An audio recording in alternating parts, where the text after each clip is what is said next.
neighbors growing GMO free, and so you know, same thing is true with marketing.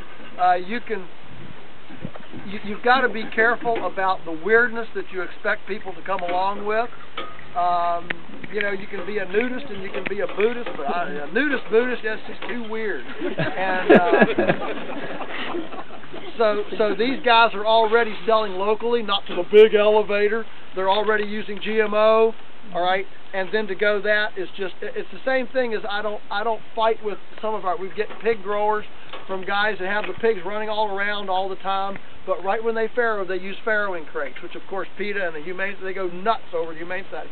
I don't understand why an outfit with 1,000 sows can be certified humane on a slatted floor in a confinement stall just because the pig, when she farrows, can turn around, but a guy that has them free ranging in the woods 10 months of the year and confines them to a crate for 4 weeks over 4 weeks twice a year, that can't be humane. You know what I'm saying? In the big picture, let's get real about some of these things. Yes, ma'am. What about whole grains, whole beans, and cafeteria style? And then also, what about sprouting? Great questions. The question is about whole grains, cafeteria style, and sprouting. We have tried cafeteria style whole grains, and in this kind of a setting, our experience is that it doesn't work. And in fact, it doesn't even work if you just mix it all together and use molasses to get your mineral pack and your seaweed and soft rock phosphate to adhere to the grains, so you don't get all the fines in the bottom of the feeder. Okay. I don't know if these birds just are not smart enough to make the decisions, if there's something about the density that affects it. The only time we were able to get by with cafeteria with poultry was when we were prototyping the eggmobile, and we only had about 100 chickens in an eggmobile, and they totally free range, and they basically lived off the land. And then the cafeteria, we put whole shelled corn, whole roasted beans, a little bit of oyster shell, okay, and they could pick and choose. They did fine, okay, but it was an extremely non-intensive,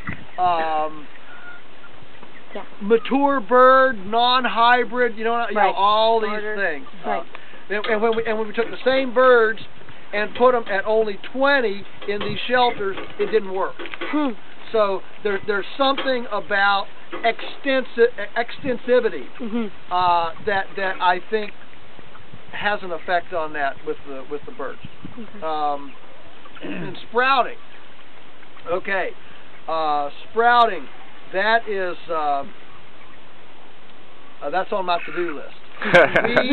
We did some prototype sprouting a couple of years ago. Using nursery trays, plastic shallow nursery trays on different mediums, newspaper, soil, compost, sand, different things. And I can tell you, these birds go crazy over it. All birds go crazy over it. The problem is that it is extremely labor intensive, and it's very heavy. To get any volume, you're hauling a lot of water. It's the difference between hauling dried fruit and fresh fruit. You can transport dried fruit a long ways because it's nutrient dense. You have to be careful about transporting fresh fruit long distance because it's 95% water. Same thing with the sprouts. I will tell you that I am still very interested in sprouts, and we have done on our farm 3 brand new big breakthrough design changes this year. As far as we're concerned now, and trust me, there's no picking here, but the hoop houses for the feather net are now obsolete. We have and I haven't even told you the design yet, but it is slick, slick, slick. We'll talk about it when I get over there. Anyway, the idea that I have to get away from the transport and all the water, for these birds, it's just hard because of the labor and the water and the weight. And I'm ready to entertain, commercial, but sprouting is a big deal. However, in the hoop houses and in the racking house where we have the rabbits above the chickens, in that setting, I do have a thing that I want to do this summer. It's my 4th design change for this summer, and that is what I call a Ferris wheel sprout. Let me just tell you what I'm thinking here. I've got the design very much up here, so think with me here. You know what a Ferris wheel is? Mm-hmm. All right. Well, the seats are 6 foot by 18-inch wide trays. Okay, you've got this 5 foot wheel with a pipe axle going through the middle of it. Okay, and you've got eight wheel trays. What this is a hybrid. You ever been to Lowe's or Home Depot or a carpet center with one of these? You punch a button and the carpets are on this rack, on this thing, and it goes way up and comes down. Well, this is where I first started thinking about this, and then it gradually evolved to where I realized, well, basically we have a modified Ferris wheel, and so you soak the seeds overnight, and you dump them in a tray today, and every day you advance one, so that you make this so that the bottom tray is at ground level, at feeder height, where the chickens can self-harvest, self-clean it. They pick out, I can tell you, they pick out every root hair, every stem, every single thing of this, okay? Then it comes up tomorrow, all right, and you put the new things in, and so every 8th day, all right, you've got the chickens self-harvesting, so now you're not hauling anything, all right?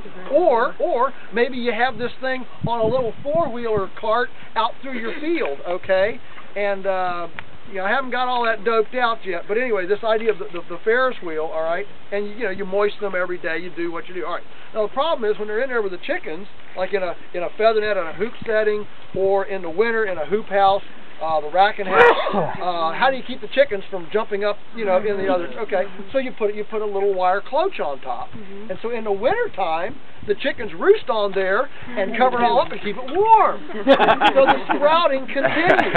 Okay, and so that's the plan for this winter, to do some large scale sprouting for the birds when they're inside in the winter time. Yeah, and supplement, off season.